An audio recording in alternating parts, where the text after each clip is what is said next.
and content creation. I was hired as a content creator for a university that wanted to leverage YouTube to kickstart their branding campaign. The pay was low, roughly $2,200, and in those days, there were not that many video content creators around, and the process usually took a long time from start to finish. I was hired, and on my second day, my manager presented my KPI of 85 3 to 10-minute videos in 52 weeks, which was impossible for a one-man team in those days. This meant I had to do the scripting, producing, casting talents, shooting videos, composing music. They were too cheap to pay for a royalty-free music subscription, and editing, all of which I had to use my own equipment and software because their cameras and computers were so old, they simply couldn't handle the strain of even doing things in 720p, much less 1080p. I tried to let my manager know, but she just smiled encouragingly, telling me to give it a try, assuring me if the videos were good, the quantity would not be what she focused on. Hearing this, I agreed to give it a try. My manager treated me well in the first month. However, one day when she found out I was a smoker, her attitude changed overnight. A colleague had actually done a facepalm when I told her about it, and she let me know that the manager hated smokers and often advocated to get them fired. She started nitpicking me on everything, from smelling like cigarette smoke after my breaks, coming in 5 to 10 minutes late despite doing more than 4 hours of overtime daily, not being contactable during break times, the list goes on. But I soldiered on, because I just wanted to do the work and do it well. 5 months in, I was called into the director's office where I saw my manager putting on her best, displeased but gleeful face, and I felt my stomach drop. The director told me that she was disappointed because she had heard that I was falling behind on my work, and it was already halfway through the year and I had only completed 30 out of my 85 videos.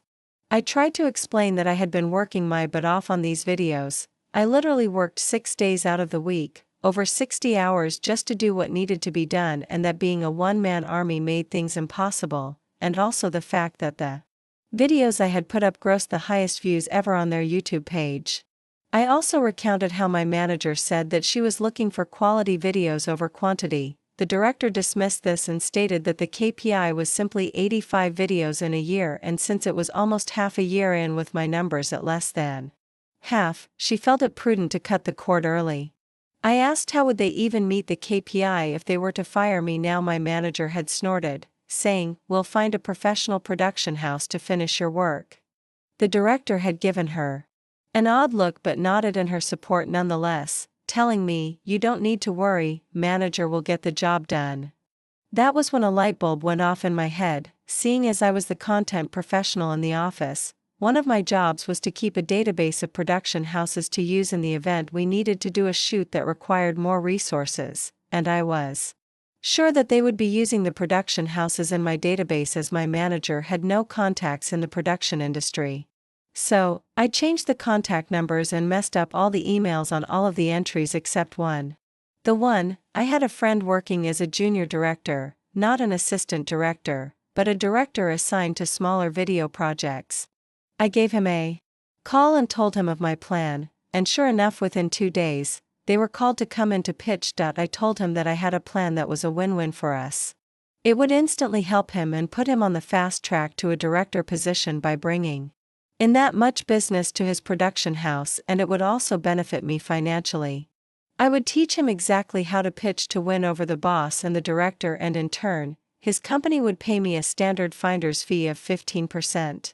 He agreed instantly and immediately put me on the line with his general manager, who, upon realizing this was to be 6 months of work for a high 6-digit payout, instantly agreed and drew up a contract. As it turns out, after I gave them a metaphorical, step-by-step playbook, they were the perfect fit, somehow understanding the needs and style of the university as well as the sort of themes the university wanted to feature. The director and my former boss were amazed that my friend's production house was so familiar with their content that they signed them up on the spot. Now, even back then, using a production house back then was not cheap.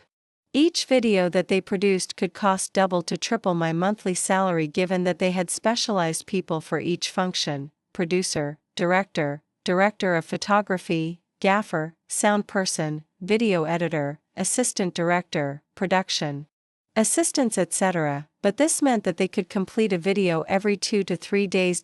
So yes, they produced 50 videos in a span of 4 months for over 100 months of my salary, and I sat back and collected the healthy 15%, which was about 15 months of my salary.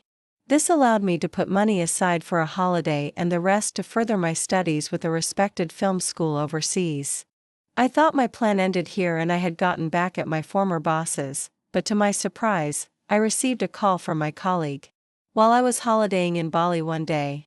This was the same colleague who had facebombed when I told her that my manager had found out that I was a smoker. She told me that my former manager had been fired and my director given a massive blasting by the chancellor of the university. The content creation project which I was hired for was only given a budget equating to about a year and a half of my salary, and they had exceeded that budget by over 10 times. My former manager was so desperate to ensure that her content creation project could be completed that she had thrown caution to the wind, paying anything to get the job done so that she could show my director that she had completed the project and had approved the massive spend without getting consent from the director. So that is how I got my friend a super fast promotion to a full director in his production house, and a year of pay after getting unfairly fired from my job. He tried to take my kids and control my life. I took his retirement instead. When our first child was born, my ex forced me to quit my job. He said it was for the family, for the kids, but in truth, it was all about control. And once he had it, the abuse began. By the time our second child turned 2, I discovered he was cheating on me. It didn't stop there. He became verbally, emotionally, and sometimes physically abusive. But when he finally laid a hand on our firstborn, I'd had enough. I kicked him out in 2012. I was left alone, with no income, no daycare I could afford, and no family to lean on. And him? He refused to help. The courts haven't ordered me to give you a dime, he told me smugly. He lied to the bank and had my accounts frozen. When I filed for default on the divorce, he assaulted me. 6 months later, the judge finally ordered him to pay spousal and child support, $2,562 a month. He didn't pay a cent until his wages were garnished. By then, he was already $6,000 behind. But that delay gave me a legal opening. I got permission to move away. A year later, I remarried. I reviewed the court paperwork. Spousal support was set for 2 years, and there was a box that, if checked, would stop payments upon remarriage. That box wasn't checked. I assumed I was in the clear. Instead of filing for a split of his retirement, I took the full year of spousal support, around $12,000, and left the retirement account alone. Fast forward to 2017. Out of nowhere, he files for sole custody. Turns out, he just found out I'd remarried, and realized he'd paid me spousal support during that first year. He lost it. Demanded I repay it. I reminded him, I chose not to go after his retirement account. That $12,000 was a fair trade. But he wasn't interested in fairness. He pushed the issue. The judge ordered me to repay the spousal support, but increased the child support to compensate, essentially canceling out the repayment. I ended up getting an extra $20 a month, and he got nothing out of the deal, except a few more summer days with the kids. His bid for full custody? Dropped. So I decided, fine. If he wanted to play legal games, I'd play too. I filed for the retirement account split. He fought it. Dragged it out. Ignored requests. Delayed for 4 years. The court sanctioned him and made him pay $600 a month extra for a full year, on top of child support. He was even charged with contempt. In January 2021, he proposed to his girlfriend. In May 2021, after years of delays and resistance, I finally received the disbursement from his 401k. I was stunned. I thought it would be around $12,000, the same as the spousal support overpayment. But it turned out to be 4 times that amount. If he hadn't come after custody, I never would have touched that retirement account. But he couldn't help himself. He had to control everything, and ended up paying the price. A few months later, his fiancée emailed me, she blamed me for why he wouldn't marry her. Said I cleaned out his retirement. Accused me of stealing his money. I told her the truth, he had a choice. I offered to let him keep the retirement if he let me keep that year of spousal support. He refused. He chose this. I even told her, if he really wants to protect his assets, get a prenup. She said she shouldn't have to, because I already robbed him, but here's the truth, I never asked to be financially dependent on him. He wanted a court order, so I got him one. I tried to be fair, and he spit on it. So I let the system do its job. He tried to take control of my life and take my kids from me. In the end, he lost tens of thousands from his own retirement, and I walked away with peace, justice, and freedom, play stupid games, win stupid prizes, asterisk. My landlord tried to harass and rob me, asterisk. My landlord wasn't just a bad guy. Calling him human is being generous. Over the past 3 years, he did everything possible to make my life miserable. He stole my dryer and other things from the shared laundry area. Made me pay for a plumbing repair, even though it was clearly normal wear and tear. He literally tried breaking into my house.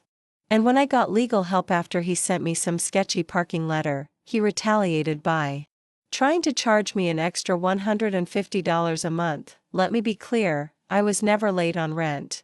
Not once in 3 years.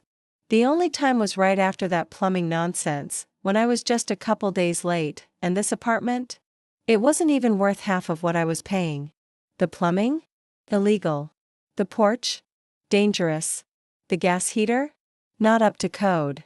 Ceiling paint kept peeling and falling, and he never fixed anything. Finally, he decided to raise the rent by $500 per month. That was the last straw, but I didn't just leave. I left with revenge. 4 days before I moved out, I called the building inspector. I told him everything, that the porch he built had no permit. That it was structurally unsafe.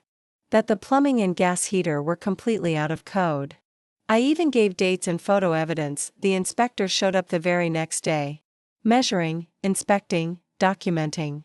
Where I live, every violation is a $500 per day fine until it's fixed. I don't know what happened after that, but I do know, he's now on the city's radar. And that felt so damn good. And this story? Not done. Yet. A week before I moved out, this psycho tried to say I needed to leave at a specific hour. I ignored him, because that's not how the law works here. He threatened to call the police. So I beat him to it. I went to the police myself that morning and told them everything. Sure enough, this guy showed up, harassing me again. I called the cops again, and this time they told him I was in the right, but that wasn't the end either. When I left briefly to go to my storage unit, this lunatic broke into my apartment while I was gone. And nailed the door shut. Yeah. Nailed it. Shut. I called the police again and asked for a supervisor, because I was done being bullied by this guy. Of course, by the time the supervisor arrived, the coward had already run off. Why? Because he knew what was coming. I filed a police report. And guess what? He's now being charged with a felony for breaking and entering. So now the man who tried to extort me, harass me, steal from me, and scare me, is facing daily building code fines. Plus a felony charge. Direct hit. Moral of the story, don't be a jerk to good people. Eventually, they get tired. And then they get even.